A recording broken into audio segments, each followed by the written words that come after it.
Urea వాడితే cancer వస్తుందని చంద్రబాబు నాయుడుకి ఏ శాస్త్రవేత్త చెప్పారో చెప్పాలని ఆగ్రహం వ్యక్తం చేశారు రైతు సంఘం నాయకులు వడ్డే శోభనాద్రీశ్వరరావు.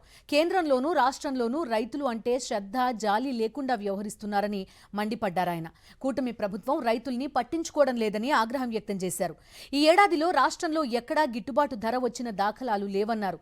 మన రాష్ట్రంలో 30,000 కోట్ల రూపాయల మద్యం అమ్మకాలు జరిగాయని, మద్యం కంటే యూరియా ఏమీ హానికరం కాదని ఎద్దేవా చేశారు వడ్డే శోభనాద్రీశ్వరరావు. ఎండనక వాననక 6 కాలం కష్టించి పండిస్తూ ప్రకృతి వైపరీత్యాలను తట్టుకుంటా, చీడపీడలను తట్టుకుంటా పంటలు పండిస్తూ ఉన్నటువంటి రైతులకి ఇవాళ కేంద్ర ప్రభుత్వం నిర్ణయించేటటువంటి A2+FL అది తక్కువ.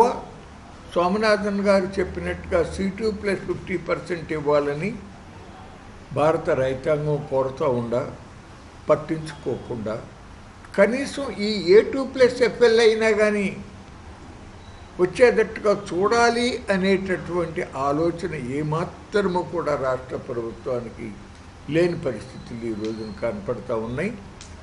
ఏ ఒక్క పంటకి కూడా మన రాష్ట్రంలో ఈ సంవత్సరం మినిమం సపోర్ట్ ప్రైస్ రానటువంటి పరిస్థితి జరిగింది.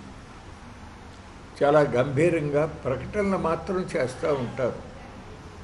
రైతు సంక్షేమాన్ని మేము విస్మరించం, చాలా న్యాయం చేస్తామని. అట్లాగే అసలు పంట పండిస్తానికి అవసరమైనటువంటి రుణం రైతులకు అందాలి అనేది కూడా అశ్రద్ధ అయిపోతూ ఉంది.